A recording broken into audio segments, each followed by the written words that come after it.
will go front to back. We're going to tilt our pubic bone towards our spine. It will rebound back and bring our pubic bone closer to the ball. So this is really lengthening and rebounding our pelvic floor from pubic bone to tailbone.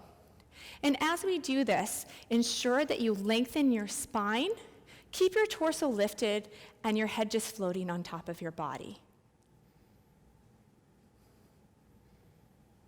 Just really focus on bringing that pubic bone towards the tailbone, and then feeling that rebounding, bringing that pubic bone closer towards the ball.